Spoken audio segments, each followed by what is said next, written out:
ആത്മിക ജീവിതം സമ്പുഷ്ടമാകുന്നത്, ക്രിസ്ത്യ ജീവിതം അനുഗ്രഹിക്കപ്പെടുന്നത്, കുടുംബജീവിതം യഥാർത്ഥമായും ഒരു ഉയർച്ചയുടേതായ അവസ്ഥയിലേക്ക് എത്തിച്ചേരുന്നത് യഥാർത്ഥമായും ദൈവത്തിൻ്റെ ആശ്രയമാണ്. ദൈവാശ്രയം എന്ന് പറഞ്ഞു കഴിഞ്ഞാൽ നമ്മൾ ലോകത്തിൽ നിന്ന് ലോകത്തിന് എല്ലാ മോഹങ്ങളോടും വേർപെട്ട്, ജഡത്തിൻ്റെ ഇച്ഛകളിൽ നിന്ന് വേർപെട്ട്, പിശാചിൻ്റെതായ എല്ലാവിധമായ താല്പര്യങ്ങളും വേർപെട്ട് ദൈവദിനത്തിൽ ആശ വെച്ച്, ദൈവത്തിൽ ആശ്രയിച്ച് ദൈവത്തെങ്കിലേക്ക് നോക്കുന്ന ഒരു ജീവിതമാണ് ദൈവാശ്രയ ജീവിതം എന്ന് പറയുന്നത്. നമ്മൾ സദൃശവാക്യങ്ങൾ 3-ാം അധ്യായം 5-ാമത്തെ വാക്യത്തിൽ പൂർണ്ണ ഹൃദയത്തോടെ യഹോവയിൽ ആശ്രയിക്കുക, സ്വന്തം വിവേകത്തിൽ ഊന്നരുത്, നിന്റെ എല്ലാ വഴികളിലും അവനെ നനച്ചുകൊള്ളുക, അവൻ നിന്റെ പാതകളെ നേരെയാക്കും.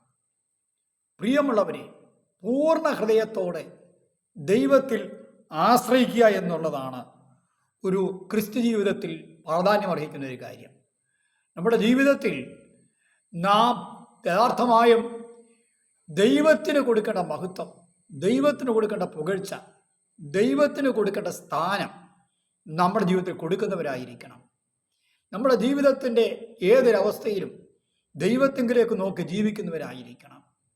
നാം യഥാർത്ഥമായും ദൈവത്തിൽ ആശ വെച്ച് ജീവിക്കുന്നവരായിരിക്കണം. നമ്മൾ തിരുവചന ഭാഗം വായിക്കുമ്പോൾ കാണുവാനായിട്ട് കഴിയുന്നത്, സ്തോത്രം, അതായത് അബിയാ രാജാവിൻ്റെ മകൻ ആസ, അവന് രാജാവായപ്പോൾ എന്ത് ചെയ്തായിട്ട് കാണാൻ കഴിഞ്ഞത്, അവൻ്റെ ദൈവത്തെ യഹോവയ്ക്ക് പ്രസാദവും ഹിതവുമായുള്ളത് ചെയ്തു. അവൻ്റെ ജീവിതത്തിലെയും ആ രാജ്യത്തെയും നീക്കിക്കളയേണ്ട എല്ലാ പാപത്തിൻ്റെതായ എല്ലാ ബന്ധങ്ങളെയും നീക്കിക്കളഞ്ഞ, എല്ലാവിധമാകുന്ന ദൈവത്തിന് അനിഷ്ടവും ഹിതവുമായ അല്ലാത്ത, ദൈവത്തിലേക്ക് ഹിതമല്ലാത്ത എല്ലാം നീക്കിക്കളഞ്ഞ് രാജ്യത്ത് അവൻ ശുദ്ധീകരണത്തിൻ്റെയും ക്രമീകരണത്തിൻ്റെയും അവസ്ഥയിൽ കൊണ്ടുവന്നു. യഹൂദയോട് അവളുടെ പിതാക്കന്മാരുടെ ദൈവമായ യഹോവയെ അന്വേഷിപ്പാനും ന്യായപ്രമാണവും കൽപ്പനയും ആചരിച്ചു നടപ്പാനും കൽപ്പിച്ചു.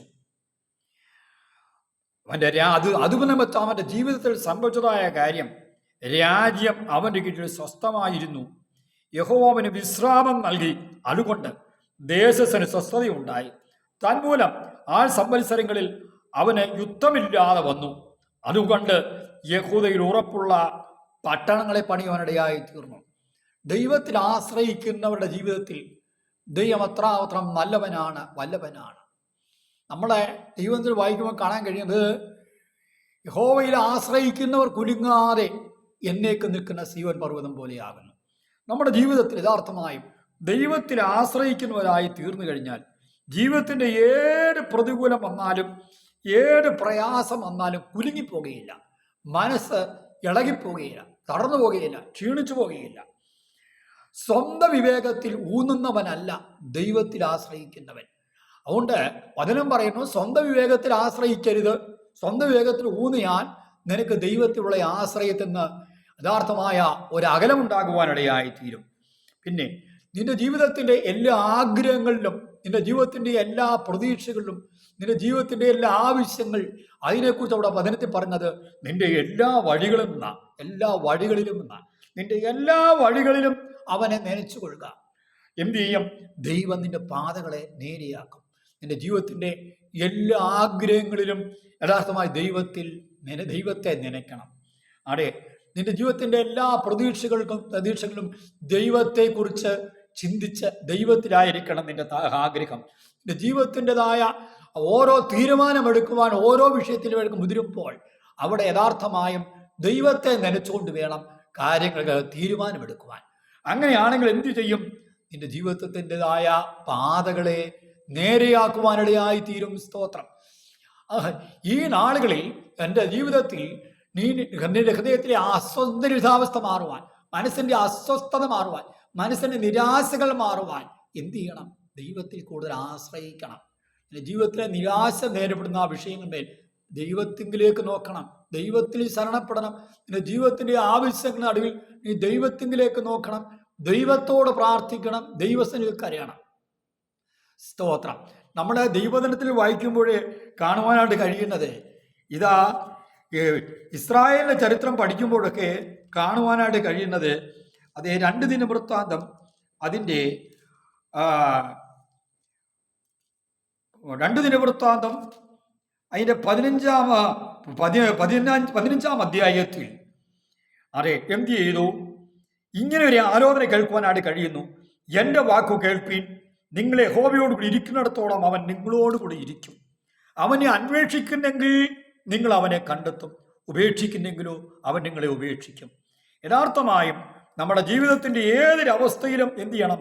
നമ്മൾ ദൈവത്തോടുകൂടി ആയിരിക്കണം, ദൈവത്തോടുകൂടെ ഇരിക്കണം, ദൈവത്തെ അന്വേഷിക്കുന്നവരായി തീരണം. ഏതൊരവസ്ഥയിലും ദൈവത്തെ അന്വേഷിക്കുന്നവരായി തീരണം. അങ്ങനെ ദൈവത്തെ അന്വേഷിച്ചാൽ നമ്മുടെ ജീവിതത്തിൻ്റെ അവസ്ഥകളിൽ ദൈവത്തെ കണ്ടെത്തുവാനും യഥാർത്ഥമായും ദൈവം നമ്മുടെ ജീവിതത്തിന് എല്ലാമായി തീരുവാൻ ഗുണം ഇടയായി തീരും. സ്തോത്രം. പ്രിയമുള്ളവരെ, ഈ നാളുകൾ നിങ്ങൾ ഏത് സാഹചര്യങ്ങളിൽ കൂടെ മുന്നോട്ട് പോകുന്നു, ഏത് അവസ്ഥകളിലൂടെ മുന്നോട്ട് പോകുന്നു, ഏത് പ്രതിസന്ധികളിലൂടെ മുന്നോട്ട് പോകുന്നു, എങ്ങനൊരു സ്ഥിതിവിശേഷ നടുവിലാണ് നിങ്ങൾ നിൽക്കുന്നത് നാടുകളിൽ. അതിൻ്റെ നടുവിൽ യഥാർത്ഥമായും ദൈവത്തിൽ ആശ്രയിക്കുവാൻ്റെ ഗുണം, ദൈവത്തിൽ ശരണപ്പെടുവാൻ്റെ ഗുണം, ദൈവത്തിങ്കിലേക്ക് നോക്കുവാൻ്റെ ഗുണം.